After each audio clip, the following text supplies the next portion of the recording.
የአዲስ አበባ ዩኒቨርሲቲ ማህበረሰብ አባላት በአዲስ አበባ ከተማ ተገንብተው የተጠናቀቁ የተለያዩ የልማት ስራዎችን ጎብኝተዋል። ከነዚህም መካከል አዲስ ዓለም አቀፍ ኮንቬንሽን ማዕከል፣ ገላንጉራ የመኖሪያና የተቀናጀ የልማት መንደር፣ በቦሌ ክፍለ ከተማ በራስ አቅም የተገነቡ የኮሪደር ልማት ስራዎች ይገኙበታል። የጉብኝቱ ዓላማም የዩኒቨርሲቲው ምሁራንና ማህበረሰብ አዲስ አበባ እያሳካቻቸው ያሉ ልማቶችን እንዲገነዘቡና እንደ ከፍተኛ የትምህርት ተቋምነታችንም የሚጠበቅብንን አስተዋጽኦ እንድናበረክት ነው ያሉት የአዲስ አበባ ዩኒቨርሲቲ ተጠባባቂ ፕሬዚዳንት ዶክተር ሳሙኤል ክፍሌ ናቸው።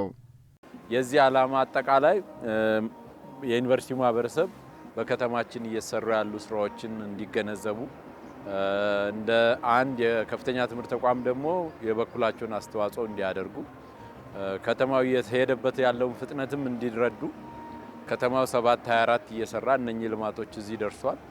ከነኚህ ልማቶች ወደ እያንዳንዱ ካምፓሶቻችንን በጣም ጽዱ፣ አረንጓዴ፣ ዲጂታል ለማድረግ የጀመርናቸው እና ስማርት ለማድረግ የጀመርናቸው ስራዎች አሉ።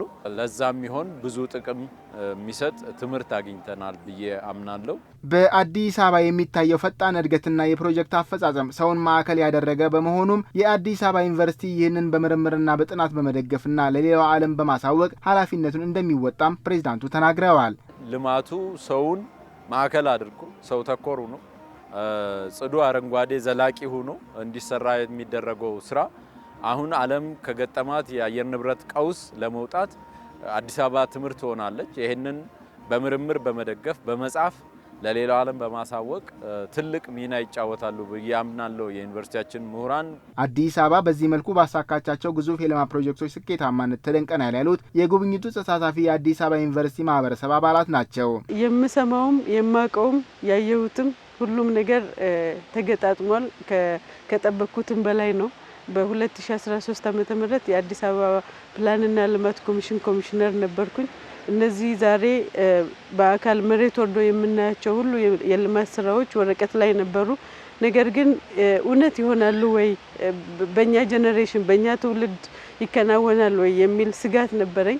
ምቹ የሆነ ስፍራ እንደተዘጋጀ ነዋሪዎቻችን ለልማት ከየቦታው የተነሱትም ደግሞ ያለምንም ሶሻል ቦንዳቸው ሳይበታተን ተሰብስቦ አንድ አካባቢ እንዲኖሩ የሚያስፈልጋቸው ሁሉ አገልግሎት በአንድ ማዕከል እንዲያገኙ ተመቻችቶ በመስፈራቸው በማየቴ እጅግ በጣም ተደምሜያለሁ። ከአዲስ አበባ የልማት ስራዎች ስኬት የምንማረው ተባብሮ በመስራት ለሀገር ግንባታ በጋራ መቆምና ያሉት ጎብኚዎቹ እነዚህ የልማት ስራዎች በመላ ሀገሪቱ እንዲዳረሱ መስራት ይገባል፣ ለዚህም የበኩላችንን እንወጣለን ብለዋል። አሁን ባየነው በ46 በ50 ቀን እነዚህ የሚያልቁ ፕሮጀክቶች አሉና በርካታ ይህን ተሞክሮ ወደ ሌላ አካባቢ ኤክሴል ብናደርግ ከአዲስ አበባ እንለፍ። ምክንያቱም ኢትዮጵያ ማለት በጣም ሰፊ ሀገር ነው። ክፍለ ሀገሮቹ ብዙ ናቸው፣ ከተማዎቹ ብዙ ናቸው፣ መንደሩ ብዙ ነው። ብዙ መሰረተ ልማት የሚያስፈልጋ ናቸው። ስለዚህ ውድ ኢትዮጵያውያን እንተጋገዝ፣ እንመካከር። እየተሰሩ ያሉ በጣም ጥሩ ነገሮች አሉ። ጥሩ ነገሮች ላይ ኤክሴል እናርግባቸው። መተባበር ያስፈልጋል። ባለን ነገር መደናነቅ ያስፈልጋል። ሰፖርት መደራረግ ያስፈልጋል። ጥሩ ነገርን ጥሩ ነው ማለት አለብን። ጥሩ ያልሆነ ነገር ደግሞ ለግብዓትነት ስለሚያገለግል በዚህ ቢስተካከል የሚል አይነት ሀሳብ በጋራ በመተባበር ይዘን ወደፊት ብንቀጥል የተጀመረው መልካም ስራ በተሻለ ሁኔታ ለወደፊት ትውልድ ማሸጋገር የሚቻል ይመስለኛል። መተባበር ካለ፣ መቀናጀት ካለ፣ ጥሩ የኮሚኒኬሽን ፍሰት ካለ በሚሰሩ ሰዎች ከወረዳ ጀምሮ እስከ ከተማ ድረስ ከከተማ ጀምሮ እስከ ጠቅላይ ሚኒስቴር ድረስ ያለው የኮሚኒኬሽን ፍሰቱ ጥሩ ከሆነ መነጋገሮች ካሉ መተባበር ካለ የተባበረ ክንድ ደግሞ የተሻለ ነገር መስራት እንደሚችል ያሳየ ወይም የሚያሳዩ ፕሮጀክቶች ናቸው ብዬ ነው የማስበው።